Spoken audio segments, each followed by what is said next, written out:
بسم اللہ الرحمن الرحیم۔ السلام علیکم۔ میمونہ حبشہ کے بادشاہ کی بیٹی تھی۔ فتح خیبر کے بعد آقا کریم نے میمونہ کو اپنی بیٹی سیدہ فاطمہ کی خدمت میں پیش کر دیا۔ جناب میمونہ سیدہ فاطمہ کی خدمت کو اپنے لیے باعث فخر سمجھتی تھی۔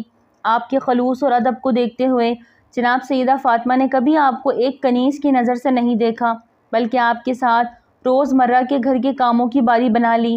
ایک دن میمونہ کام کرتی تھی، دوسرے روز بنت رسول آپ حسنین کریم اور بنات علی سے اس قدر محبت کرتی تھی کہ اولاد علی آپ کو اماں کہہ کر پکارتے تھے۔ جب حسنین کریمین بیمار پڑے تو مولا علی اور سیدہ فاطمہ نے منت مانی کہ ہمارے بیٹے صحتیاب ہو جائے تو ہم 3 روزے رکھیں گے۔ تو جناب میمونہ نے بھی ان پاکیزہ ہستیوں کے ساتھ حسن و حسین کی صحتیابی کے بعد 3 روزے رکھیں اور ہر روز افطاری کے وقت سائل کو کھانا دے دیتی اور خود پانی سے افطاری کر لیتے۔ اس واقعے کا قرآن کریم میں بھی ذکر ہے۔ جناب میمونہ کو کیما گری کا شوق تھا، اس لیے پاک رسول نے آپ کا نام فضہ رکھ دیا۔ فضہ کا مطلب چاندی ہے۔ آقا کریم صلی اللہ علیہ وسلم نے جناب فضہ کو ان کی عزت دینے کے لیے فضہ نام رکھا۔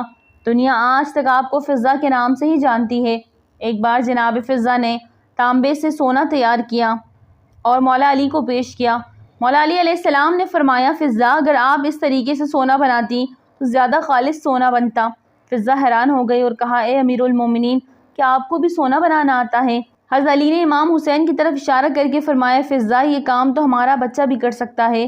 ہم چاہے تو حکم خدا سے زمین کو سونے میں بدل ڈالے، مگر ہم اس لیے خلق نہیں کیے گئے۔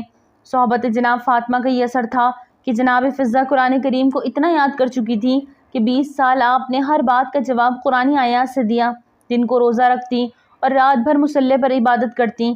جناب فضہ کی وفاداری اور اولاد رسول سے محبت اور ادب کا یہاں سے اندازہ لگایا جا سکتا ہے کہ نبی پاک صلی اللہ علیہ وسلم سے عرض کی، یا رسول اللہ، رب سے دعا کر کے میری عمر بڑھا دیجئے تاکہ میں آپ کی اولاد کی خدمت کر سکوں۔ رسول پاک صلی اللہ علیہ وسلم کے بعد جناب سیدہ پہ آنے والے مصائب میں ہی بی بی فضہ شامل رہیں۔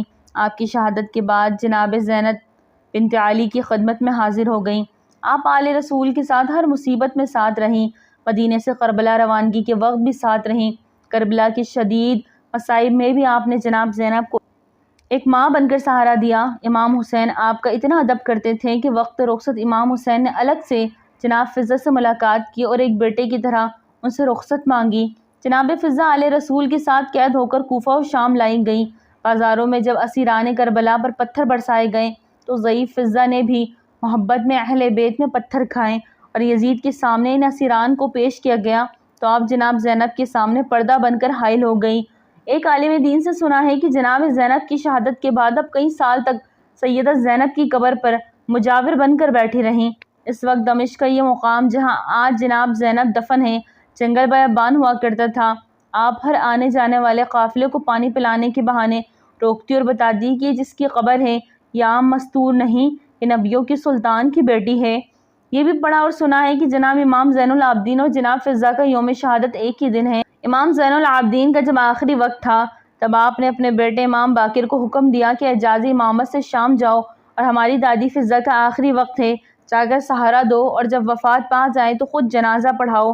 آپ نے 120 سال کی عمر میں وفات پائی۔ آپ دمشق کی قبرستان باب الصغیر میں صحابہ رسول حضرت بلال اور جناب عبداللہ بن جعفر طیار اور محمد بن ابی بکر کی قبور کے ساتھ کچھ فاصلے پر دفن ہیں۔ تا قیامت جب تک اولاد علی کا ذکر ہوتا رہے گا تب تک جناب فضہ کی وفاداری یاد کی جاتی رہے گی۔ اور کریمی دیکھیں کہ نبی پاک صلی اللہ علیہ وسلم کی بیٹیوں کی اپنی کنیز کو نہ صرف اپنی ماں بنایا بلکہ فضہ سلام اللہ علیہ کر دیا۔ کروڑوں درود سلام و وفا کی ملکہ جناب فضہ کی ذات پر۔